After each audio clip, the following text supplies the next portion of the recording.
Hablaremos hoy de los etruscos accediendo a gentiles pedidos. Es un pueblo que no aparece muy seguido, ¿no?, en las historias. Todos están incómodos cuando se habla de los etruscos. Siempre tenemos la sensación de que los romanos los desalojaron y que rompieron cualquier vínculo con el pasado. Cuando estudiamos en el colegio nos enseñan la historia del Egipto, de los asirio-caldeos, del Oriente, los fenicios, los hebreos, después los griegos, los romanos, y los etruscos preguntan, bueno, no preguntar, imagínense quién va a preguntar por los etruscos, pero deberían preguntar. Sí, más vale. Uno no preguntan ante el temor de que se incorpore ese periodo al plan de estudios, ¿no?, haciéndolo todavía más fastidioso. Así que el alumno no pregunta por los etruscos. Y justamente por eso los etruscos y los hititas, digo por la pereza del alumnado, han quedado fuera de la historia prácticamente. La civilización, y sería mejor todavía decir la civilización etrusca, se desarrolló en la península italiana durante el primer milenio antes de Cristo. En la época de mayor poder, allá en los siglos 7 y 5 antes de Cristo, ya con Roma fundada, pero una Roma todavía atorranta, imagínense. Bueno, ya en ese tiempo Etruria abarcaba probablemente toda Italia. Su nombre, Etruria, es la versión latina del nombre griego Tirreno o Tirseña, y los antiguos romanos llamaron a sus pobladores Etrusi o Tusi.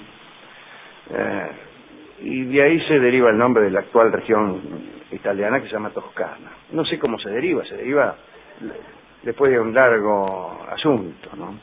De Tusi a Toscana hay una cosa, Lo único que queda es la T.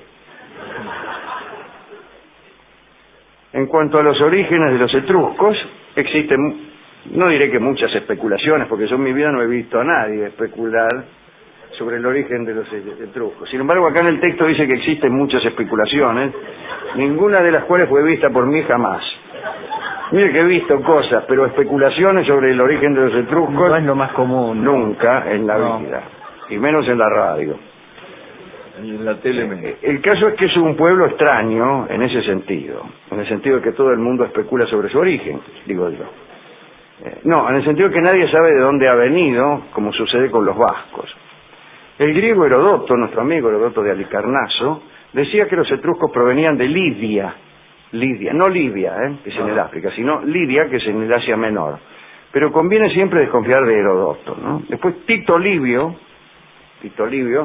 el historiador, y Polibio, aquel de los ciclos políticos. ¿Recuerdan a Polibio? Los que estudiaban derecho político se encontraban ahí en las primeras páginas con Polibio. Después ya todo el mundo se olvidaba de él. Bueno, en todo caso Polibio estaba de acuerdo en que esta gente venía del Asia Menor. En cambio, Dionisio de Halicarnaso, también de Halicarnaso, el mismo barrio que Herodoto, decía que los etruscos eran una raza indígena italiana. Indígena quiere decir que no venían de ninguna parte, que estaban allí. Siempre es más cómodo sostener que unos señores que están en un lugar no provienen de ninguna parte. Después de todo, es tan serio sostener que siempre estuvieron allí como sostener que han venido de cualquier otro sitio, ¿no? Porque nadie sabe nada.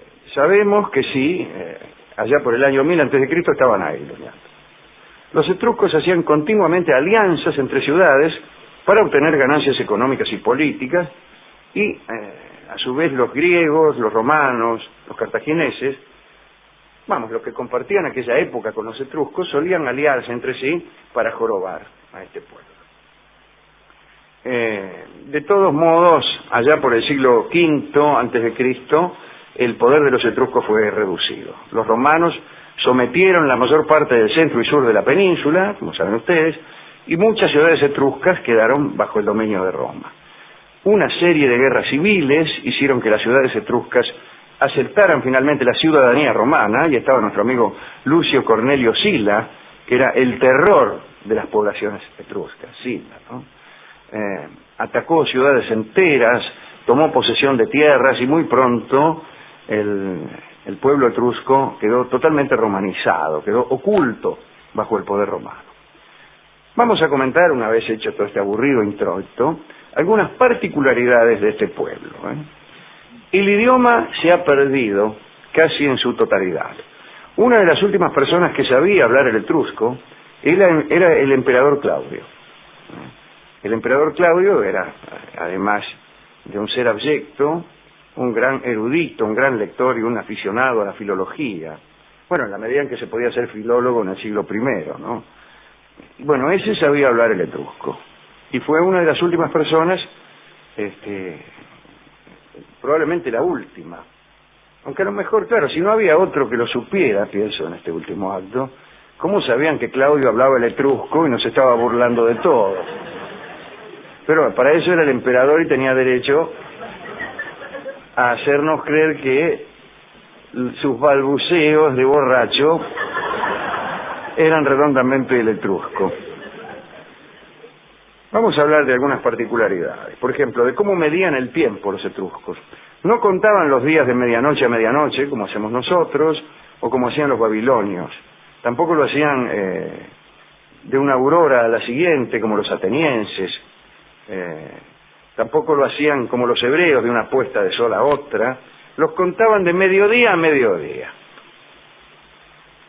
El mes, lo mismo que en la Roma primitiva, era un mes lunar, un mes medido por el intervalo entre dos lunas nuevas, ¿no? Esto viene a confirmarse porque la palabra que entre los etruscos designaba al mes era la palabra tir, es decir, luna, que por otra parte era la diosa de la noche, la diosa luna, la triple diosa de la que habla Claes.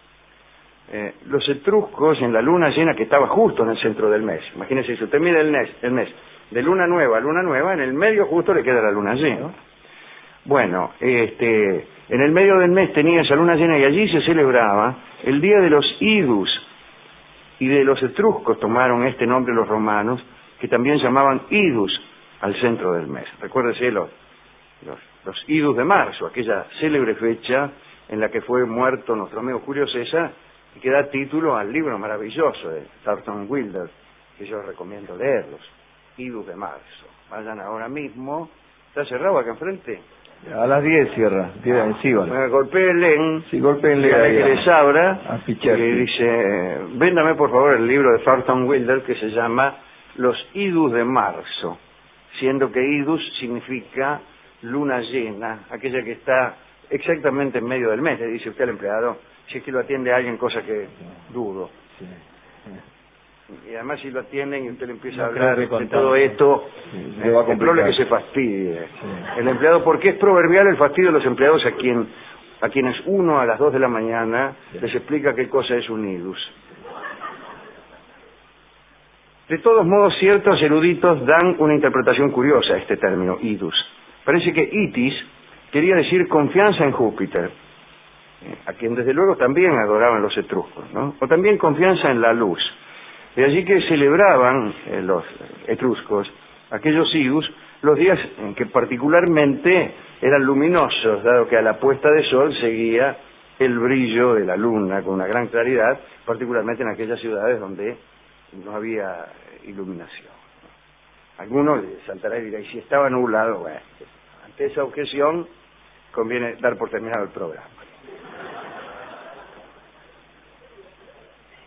Los etruscos también utilizaban para dividir el tiempo nonas, es decir, periodos de 9 días, una especie de semana, que contaban con 8 días completos y el noveno era el día de mercado, ¿no? Ese día los reyes etruscos, ya que era una monarquía, daban audiencia y los ciudadanos planteaban sus asuntos, que generalmente eran asuntos judiciales, ¿no?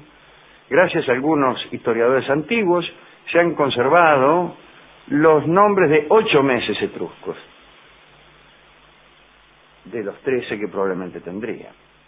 Fíjese qué poca cosa queda de aquel idioma que ni siquiera tenemos los meses completos, ¿no?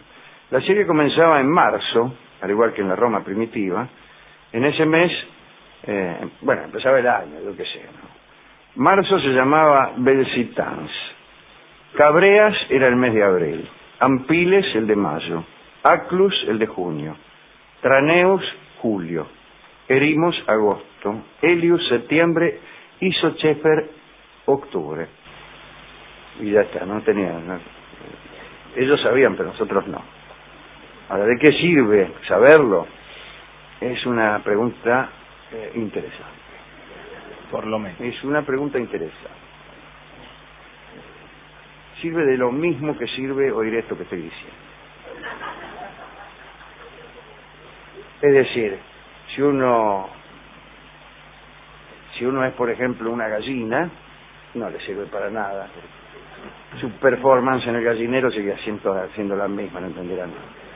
Pero, si usted siente ante cada noción una especie de halago del espíritu, de la mente, entonces pues le sirve justamente para eso.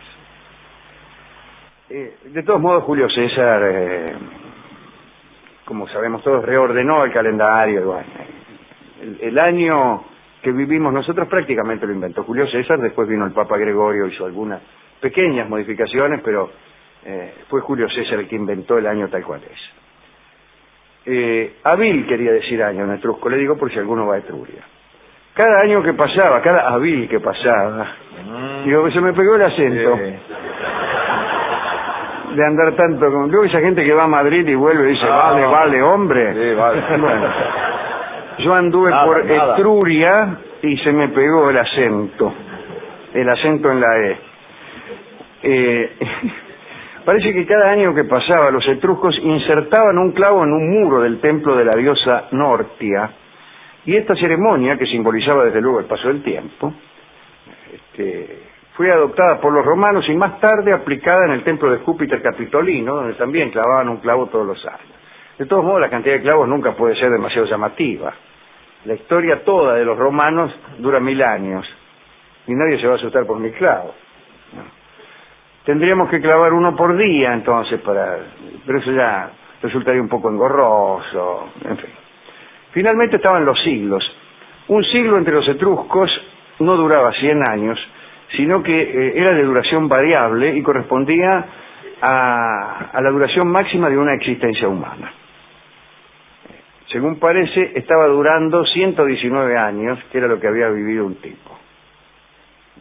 El final de cada siglo, un tipo que ellos conocían, no un tipo cualquiera, ¿no? El final del siglo estaba anunciado por prodigios, o a falta de prodigios, bueno, qué sé yo, cualquier cosa. La interpretación de esos prodigios dependía de los arúspices. Según ellos, la nación etrusca debía subsistir durante 10 siglos, que es más o menos lo que subsistió, un poco menos. Sí, ya en el siglo III estaban medio. La historia de los etruscos comenzaba en el 968 a.C. Ellos lo fechaban de otra manera, naturalmente, ¿no? Entre otras cosas porque Cristo aún no había nacido. Bien, hablemos de la música de los etruscos, que es lo más interesante. En realidad estoy diciendo todo esto nada más que para contarles cómo era la música etrusca. Lo que tiene de extraño la música etrusca es que era una música que servía para acompañar todo. Era como música de fondo de aquella civilización. Por empezar, en lo estrictamente técnico, los etruscos eran alumnos de los griegos, siguieron las pautas musicales de los griegos.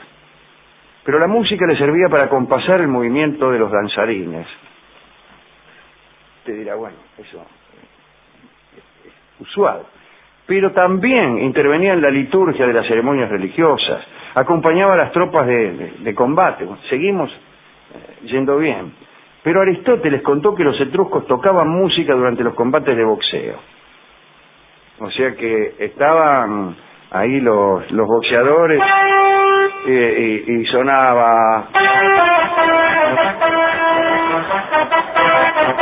Este rincón, el campeón de los etruscos. No, la que tocaba...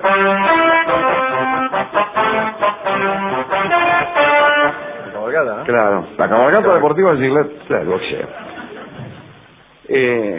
Cuando azotaban un esclavo, llamaban a algún guitarrista para que se tocara algo, me imagino, para que acompasara los azotes. Cuando cocinaban las amas de casa lo hacían al son de la flauta. Y así, todas las ocupaciones, hasta las más banales, se desarrollaban con fondo musical. Me parece al cine. El cine nos acostumbró a algo parecido. Todo lo que sucede está acompañado de una música, de modo tal que nuestra naturaleza, cuando estamos en el cine, espera que haya una música que por otra parte subraya la escena, completa su significado, la connota y a veces hasta la cambia. A veces hasta la cambia. Música incidental. Exactamente. Tiene mucho sentido. Ya sabemos todos que cuando oímos es porque alguien recuerda. No me acordaba de eso. Yo tampoco hasta que no toqué eso. Claro. Recuerde, Chimonazzi. Y así, cualquier situación. La situación amorosa, me imagino yo, tendría también una situación musical, un acompañamiento musical. Bueno, el caso es que según las crónicas de Dionisio de Halicarnaso, lo más difícil de encontrar en una ciudad etrusca era el silencio. Porque siempre está alguien tocando la flauta.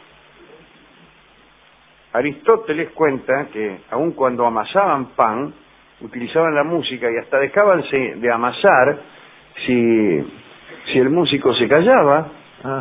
Es una mala costumbre, ¿no? Para pescar, en la caza, parece que capturaban a los jabalíes y a los ciervos, no solo con redes y con perros, sino con la participación de expertos flautistas. Parece que había flautistas talentosos que atraían a las bestias. Parece que las bestias compartían el criterio musical de los etruscos. Tito Livio cuenta que en el silencio y la paz reinantes en el campo, la música llegaba hasta las cumbres de las montañas, hasta el fondo de los valles, y cientos de animales melómanos caían en las redes de los cazadores. Bueno, yo no me lo creo mucho, pero no, sí que esta parte no. la flauta era el instrumento preferido de los etruscos. Existían también las liras, las cítaras de 7 cuerdas y instrumentos de toda índole, ¿no? En general los constructores de instrumentos eran griegos en aquella época. Los flautistas eran llamados sugulones. Me imagino que no sin algún afán peyorativo. Imagínense, nadie en este mundo puede ser llamado sugulón sin algún ánimo de menosprecio. No importa en el idioma que fuere, si es en etrusco. No suena bien. Los sugulones, bueno, los sugulones eran famosos en toda la región. Bueno, con ese nombre, ¿quién no se hace famoso, no? Sugulón, sugulón. Sí, Roma adoptó la costumbre de hacerlos venir de Etruria, que quedaba ahí mismo, por otra parte, para la celebración ritual de los sacrificios que generalmente eran precedidos por unos aires de flauta, ¿no? Nunca mejor aplicada la palabra aire que en su relación con la flauta. Un aire de flauta tiene más sentido que un aire de guitarra. Los sugulones constituían en Roma un cuerpo muy celoso de sus derechos, tenían un espíritu corporativo muy fuerte. Un día se negaron a tocar porque se les había suprimido un banquete tradicional en el Capitolio y se retiraron. Hubo una huelga de sugulones, el Senado se vio obligado a ceder. Bueno, todo lo que usted se imagina, al final los sugulones se salieron con la suya, como suele ocurrir. Los romanos tomaron de los etruscos, además de la música sacra, la música militar. Ahí tienen la trompeta etrusca. Gracias. Dio a los romanos su sonido. Dicen que los arúspices, los que adivinaban y leían las entradas, ¿no? Escuchaban los sonidos de estas trompetas y traducían aquellas melodías celestiales como si se tratara de la voluntad de los dioses. Es decir, parece que los dioses expresaban su voluntad tocando la trompeta.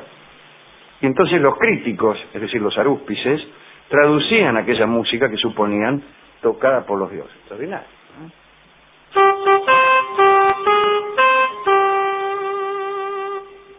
¿Qué dijo el Supremo? Hay que ver.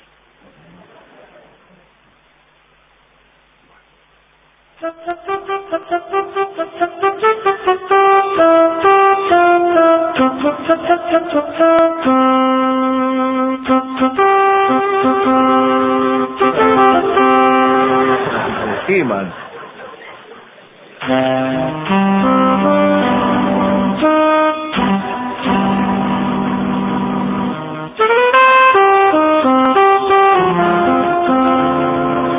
Caramba, ¿no? Qué expresión.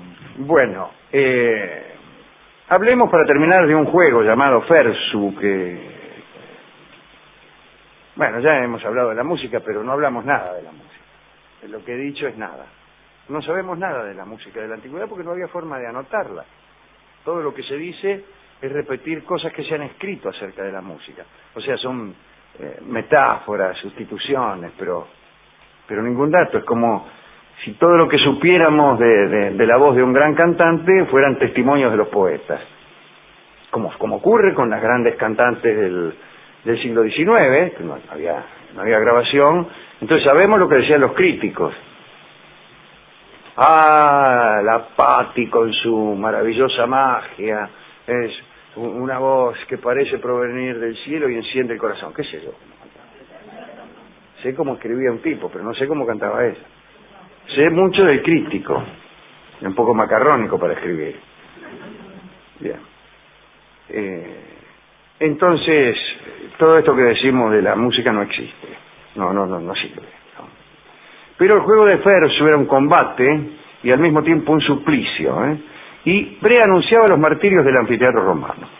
Al parecer los etruscos tuvieron durante mucho tiempo la costumbre de sacrificar a los prisioneros para complacer el espíritu de los guerreros muertos. Parece que allá en el otro mundo los guerreros que eran finados, los etruscos finados, se complacían cuando se martirizaba a los prisioneros. Desde luego era una costumbre que los hacía muy populares entre los vecinos a los etruscos. En las regiones cercanas al Tíbet y lejanas de Etruria, hacían eso, pero en realidad quemaban muñecos, ¿entiende? Al principio se sacrificaba un prisionero, lo tiraban al río, ponele, y después empezaron a tirar muñecos. Es para engañar a los dioses, o engañar a los guerreros muertos, que crean que somos más crueles de lo que en verdad son. A veces hay divinidades que nos exigen una crueldad que los hombres no alcanzamos a conseguir, ¿no? Bueno, en el año 358 a.C., durante una guerra entre Roma y Tarquinia, que era una región etrusca, parece que 307 soldados romanos fueron inmolados por los etruscos para complacer a los espíritus de sus guerreros muertos. Los mataban a los prisioneros sobre su tumba, cavaban una fosa y después lo metían ahí para no tener que andar con un tipo de un lado para otro. Muy práctico. Pero se les daba una oportunidad, como en las películas de vaqueros. Se los dejaba combatir a los condenados delante de su propia fosa. Y tenían una posibilidad de sobrevivir, aunque una posibilidad escasani, porque le cubrían el marote con una bolsa, de modo que combatían a ciegas, ¿no? Y generalmente perdían. Así que si perdían, no veo para qué hacían semejante cosa. Creo que era, más que de piedad, un gesto de crueldad. Bueno, estos eran los etruscos, ¿no? Amén del amigo Claudio, durante toda la época romana nadie se interesó en ellos, y cuando los humanistas trataron de indagar en la historia etrusca no encontraron casi nada. Y como suele ocurrir cuando un pueblo no tiene suficientemente escrita su historia, hay una tendencia a considerarlos comodines, ¿no? Un día nos conviene que vengan de Occidente, otras veces hay que unirlos a la invasión aria, en fin, vaya a saber quiénes eran. Estaban ahí en el centro de Italia y están ahí algunos monumentos, algunas tumbas etruscas que fueron despreciadas por Vittorio Gassman, no sé si en El Sorpaso, en una de esas películas. Así que el olvido ganó la partida, porque otro pueblo les pasó literalmente por encima, los pisó, los sumergió y nos impidió conocerlos. ¿Qué héroes etruscos estaremos omitiendo? Y se estarán dando vuelta en sus tumbas aquellos héroes, diciendo, ¿y por qué no me nombran a mí estos desgraciados? Están hablando de los etruscos y yo fui el más grande de los etruscos. No sabemos quién era el más grande de los etruscos. El olvido parece haber ganado la partida, como sucedió con los hititas, nombrados al comienzo de esta charla. Me olvidé de nombrarlos porque formaba parte también de la ignorancia de los estudiantes. Pasamos del largo, los hititas eran incómodos, pero eran incómodos por otra cosa. Ahora creo que los chicos de hoy deberían estudiarlos. Hace 20 o 30 años aparecieron nuevos datos sobre los hititas que antes no lo tenían. Bueno, no importa, es que no es así. ¿A quién dedicar este recuerdo de ese pueblo? Tuvo tanta mala suerte con el olvido, ¿no? Si estuviera Rolón, no ganaríamos gran cosa. No hay ninguna mina. No hay mina, claro. Claro, no. Se dedica a eso. Hubiera dicho algo de la gran flauta, olvido. vio cómo es Rolón, ¿no?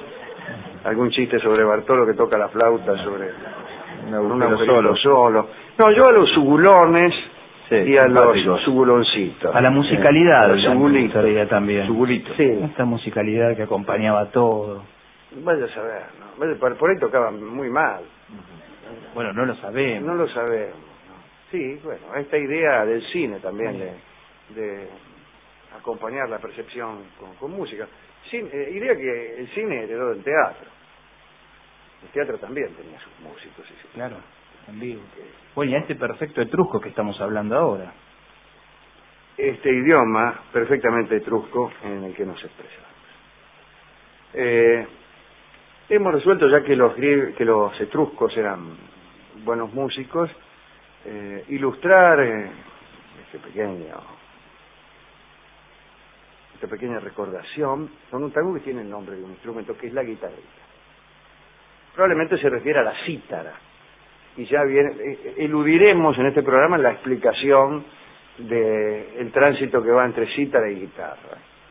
No hay forma de evitar que en los programas supuestamente cultos se explique eso. Guitarra viene de cítara y de citar y de guitarra, déjame de broma, que me importa. Como si no fuera evidente.